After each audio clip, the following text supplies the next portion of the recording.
Hello दोस्तों, आप सब कैसे हो? आई होप यू आप सब ठीक होंगे। हमने देखा था कालीबंगा सभ्यता के स्तर। ठीक है, उसमें से हमने 5 स्तर, उत्खनन के 5 स्तर देख लिए थे। फर्स्ट और सेकंड है जो प्राक हड़प्पाकालीन सभ्यता कहलाती है, के प्राप्त जो हुए थे साक्ष्य उनको, जिनको दो दो अलग अलग तरह से, एक ऊपर टीला था और एक नीचे की तरह था, पूर्व था एक पश्चिम था। ठीक है, पश्चिम के टीले को कहा जाता था प्राक हड़प्पा कालीन सभ्यता के साक्ष्य वहाँ पे मिले, फर्स्ट और सेकंड उत्खनन। ठीक है, और थर्ड, फोर और फाइव, मतलब तीसरा, चौथा और पांचवा स्तर है वो हड़प्पा के समकालीन साक्ष्य प्राप्त हुए, जिनको पूर्वी टीले टीले से प्राप्त हुए, जिसको घड़ी या दुर्ग कहा जाता है, जो ऊपर की तरफ बना हुआ। ठीक है, उसमें उत्खनन का समय कालक्रम है कालीबंगा के समय प्राक हड़प्पाकालीन सभ्यता है, जो सबसे पुराना है। प्राक का मतलब कोटदीजी, जो अभी वर्तमान में पाकिस्तान में है, से प्राप्त हुए। ठीक है, कालीबंगा के ऐतिहासिक स्थल। ठीक है, जिनका उत्खनन हुआ था, जो है एनसीईआरटी की तरफ से, जो एनसीईआरटी की बुक में दे रखा उसमें है 2600 से 1900 ईसा पूर्व तक दे रखा, जो एनसीईआरटी के बुकों में दे रखा। इसमें 2350 से 1750 ईस्वी कार्बन डेटिंग C14 के अंतर्गत पद्धति जो है उसमें बताया गया है इसका उत्खनन समय। और जो पुरानी है उसमें है ये 6000 वर्ष पुराना बताएगा। ठीक है, उसमें इस कालीबंगा सभ्यता जो सिंधु घाटी सभ्यता उसमें अन्य नाम है, जिसको किस नाम से जाना गया वो अन्य नाम दे रखे, जिसमें है एक तो है पहला नगरी सभ्यता भी कहा जाता है, जिसको शहरी सभ्यता भी कहा जाता है, क्योंकि एक तरफ तो गांव बसा हुआ है और मतलब कच्ची झोपड़ियाँ बनी हो, एक तरफ महल है। ठीक है, जिसमें दुर्ग या टीला कहा जाता है, जो चारों तरफ पर कोटे के अंदर बनाए गए, जिसमें कांस्य युगीन सभ्यता कहा गया है, जिसमें तांबा प्लस टीन का मतलब तांबा प्लस टीन कांसा से बना हुआ उपकरण मिले, जिस कारण इसे कांस्य युगीन सभ्यता कहा जाता है।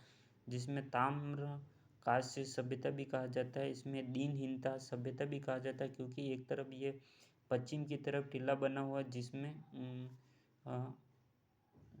मतलब दीनहीन, मतलब बहुत गरीबी स्थिति में बस्ती बनी हुई थी।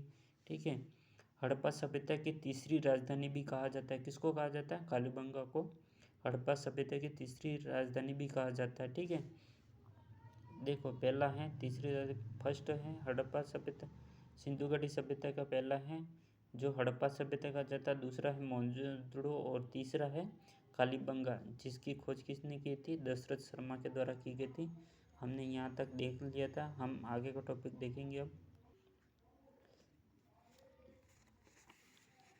ठीक है, इसके बाद हम उत्खनन से प्राप्त साक्ष्य। ठीक है, जिसमें सिंधु घाटी सभ्यता के अंतर्गत पहला पॉइंट हमारा कालीबंगा से प्राप्त उत्खनन से प्राप्त साक्ष्य मिले, वो क्या क्या मिले हैं उसके बारे में डिटेल से देखेंगे। जिसमें 7 अग्नि वेदिका है, जिसमें हवन कुंड है। ठीक है, इससे ज्ञात होता है कि वहाँ पे हवन अग्नि 7 एक साथ में मिले, पास पास में मिले, जिसने ये पता चलता है कि अग्नि वेदिका है, जहाँ पे समूह में हवन किया जाता है, हवन कुंड किया जाता था। ठीक है, स्वास्तिका चिन्ह जिसमें शांति का है। इसके बाद वहाँ पर बलि प्रथा की साक्ष्य भी प्राप्त हुए हैं। इसमें अंडाकार मतलब गोल, मतलब ऐसे राउंड वाले जैसे अंडे की तरह कुएँ बने हुए मिले हैं। 6 छेद वाली खोपड़ी भी मिली है, जिससे यह पता चलता है कि वहाँ पे शल्य चिकित्सा का काम भी जानते थे, जिस कारण से उन्होंने 6 छेद वाली खोपड़ी का पानी भर जाता है, उसके बाद में उसका ऑपरेशन करके उसको निकालते हैं, जिसको हाइड्रोसेपियस रोग के नाम से जाना जाता है, इंग्लिश में इसको बोलते हैं। ठीक है, जो 6 छेद वाली खोपड़ी मिली उसमें, इसलिए शल्य चिकित्सा के भी ज्ञानी थे, इसकी जानकारी मिलती है। इसके बाद शल्य चिकित्सा की जानकारी, खोपड़ी में पानी भर गया था, इस कारण वो इस रोग को कहा जाता है, जिसकी। इसके बाद है 7वां पॉइंट है हमारा एक युगीन समाधान मिला, जिसमें एक आदमी के साथ में कुत्ता दफनाया गया था। उससे पता चलता है कि यहाँ पे युग्म युग्म समाधान मतलब जहाँ पे दफनाया गया था साथ में, यहाँ पे इसके साक्ष्य मिलते हैं। यहाँ पे ऊँट की हड्डी मिली है, जिससे ये पता चलता है कि वहाँ पे पालतू पशु के रूप में ऊँट को भी रखा जाता था। इसके बाद हाथी दांत का कंघा, यह प्रदर्शन करता है कि वहाँ सौंदर्य प्रसाधन में महिला, जैसे कि आज भी मेकअप, उस वक्त भी मेकअप का काम होता था, ठीक है। जिसमें ये पता चलता है कि हाथी दांत का कंघा मिल रहा है, जो बहुत ही महंगा होता था और जिसका उपयोग स्त्रियाँ, महिलाएं बाल संवारने के लिए और अपने आप को संवारने के लिए इसका उपयोग करते थे, ठीक है। इसलिए इससे ये पता चलता है कि सौंदर्य प्रसाधन के प्रेमी भी थी, ठीक है वहाँ पे। इसके बाद भागते हुए बैल की मूर्ति बताई गई है, ठीक है, वहाँ से प्राप्त हुए उसके साक्ष्य मिले हैं। इसके बाद लकड़ी का हल मिला है, जिससे कालीबंगा में खेती से संबंधी मिलने के कारण वहाँ के साक्ष्य, इससे अनुमान लगा सकते हैं कि वहाँ पे खेती होती थी। हाँ, इसे देखो अगला पॉइंट आप भी के जुते हुए खेत के साक्ष्य मिले हैं, जो दक्षिण पूर्व दिशा में है। दक्षिण, ठीक है, जैसे कि उत्तर से दक्षिण, दक्षिण से जैसे पश्चिम और पूर्व, ठीक है, यहाँ से लगाकर यूँ ऐसे साक्ष्य मिले, इधर से इधर खेती होती थी दक्षिण पूर्व दिशा में। यहाँ पर एक साथ में दो फसलें बोने के भी साक्ष्य मिले। कहाँ मिले? कालीबंगा के अंतर्गत, ठीक है, जिसमें एक तरफ है जो गेहूँ प्लस जौ, ठीक है, उसके बाद चना प्लस सरसों, ठीक है, चना के साथ में सरसों किया जाता था, गेहूँ के साथ में जौ, जैसे कि अभी भी होता है। इसके बाद इसमें गेहूँ, जौ, चना, सरसों, बाजरा, कपास की फसलों के भी साक्ष्य मिले, ठीक है। इसके बाद देखो कालीबंगा में दोहरी दोहरी रक्षा प्राचीर, प्राचीर से मतलब गढ़ बना हुआ था, ठीक है, जैसे कि जो दुर्ग बना हुआ था, ठीक है, एक बाउंड्री होती थी, उसके बाद दूसरी बाउंड्री और होती थी, जिसमें फर्स्ट बाउंड्री के अंतर्गत रहते थे सुरक्षित दुर्ग के अंतर्गत, जिसमें महल ना वो बने हुए थे, मतलब दुर्ग बना हुआ था, गढ़, जिसमें राजा महाराजा मतलब उच्च लेवल के लोग रहते थे। इसके बाद नीचे था दूसरा राउंड, मतलब दूसरी प्राचीर के अंतर्गत नीचे की तरफ पश्चिम की तरफ रहते थे, जिसमें दिनहीन था, मतलब गरीब लोग रहते थे, उनको भी व्यवस्थित रख, मतलब गढ़ के अंतर्गत रखा जाता था। वो ऊंची ऊंची दीवारें बनी हुई थी। दोहरी प्राचीर या प्राचीर युक्त किले बंद था, मतलब उस किले को दुर्गीकृत किया गया था। इसमें कच्ची ईंटों से निर्मित घर मिले हैं, जिनमें दिनहीन मतलब गरीब बस्तियों में कच्ची ईंटों का प्रयोग किया गया है। कच्ची ईंटों से निर्मित चबूतरे भी मिले हैं। इसके बाद अलंकृत ईंटों से निर्मित फर्श भी मिले हैं, अलंकृत, ठीक है, उसके भी साक्ष्य मिले हैं, ठीक है। उसके बाद है इसमें नेक्स्ट पॉइंट है पक्की ईंटों से निर्मित नालियाँ।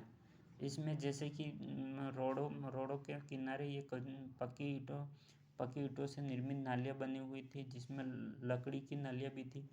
जैसे पक्की ईंटों की नाली थी, जिसमें घर मतलब रोड के चारों तरफ उसको शहर से बाहर लेके जाते थे।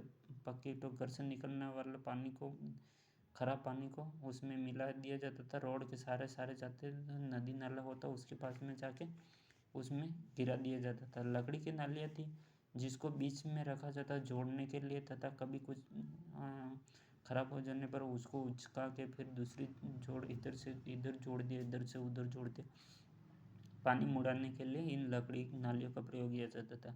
मेसोपोटामिया की बेलनाकार मोहरे भी मिले, बेलनाकार मतलब बेलन की जैसी, ठीक है, वहाँ पे साक्ष्य मिले इसकी। सिक्कों पर व्याघ्र और महिला कुमारी देवी का भी चित्र बना हुआ मिला है, ठीक है, जिससे ये पता चलता है कि व्याघ्र, ठीक है, इससे ये पता चलता है कि वहाँ पे उस वक्त मात्र सत्तात्मक थी, जैसे कि अभी पिता के नाम से चलता है, वैसे अभी माता के, जैसे कि अभी आ भी गया जन आधार से किसी का भी अपना कुछ भी काम करवाना जन आधार से होता है। इससे ये पता चलता है कि उस वक्त भी मात्र मतलब माता के नाम से जाना जाता था, जैसे कि कौनते पुत्र बोलते थे सूर्य जैसे गंगे पुत्र पितामह भीष्म को बोला जाता था, उस तरह से माता के नाम से भी संतान को जाना जाता था। ठीक है, इसके बाद वहाँ पे जो मकान बने हुए हैं उनकी दीवारों पर दरारें होने के कारण वहाँ पे भूकंप के भी साक्ष्य मिल रहे हैं, जिस कारण से उनकी दीवारें फटे हुए हैं। तो इससे अनुमान लगाया जा रहा है कि उस वक्त तो भूकंप आया होगा, उसके भी साक्ष्य मिलते हैं। इसके बाद लाल रंग की मिट्टी के बर्तन जिन पर काले काले व सफ़ेद रंग की रेखाएं बनी हुई है, जैसे कि आज भी मटके वटके कुछ भी पका जाते हैं वो लाल रंग के हो जाते हैं। ठीक है, जो सफ़ेद रंग के उसके बाद चित्र बना के न उसको तैयार किया जाता था, जैसे कि अलग अलग डिजाइन में। रुई काटने का चक्र व तकली भी मिली है। ठीक है, उसके अंदर तंदूर की आकृति के चूल्हे मिले। अब कौन कहता है कि वहाँ पे लोग गरीब रहते थे, तंदूर की रोटी खा रहे थे। आजकल भी तंदूर की रोटियाँ खा रहे हैं, इससे ये पता चलता है कि लोग अमीर थे। ठीक है, तंदूर की आकृति के चूल्हे मिल रहे। ठीक है, वहाँ पे साक्ष्य मिल रहे, मतलब कालीबंगा से लोहा, घोड़ा, मंदिर, शैल चित्र व चावल के साक्ष्य भी प्राप्त हुए हैं। अच्छा, कालीबंगा से लोहा, घोड़ा, मंदिर, शैल चित्र व चावल के साक्ष्य प्राप्त नहीं हुए हैं। ठीक है, सॉरी मैंने ये गलती से प्राप्त हुए बोल दिया था।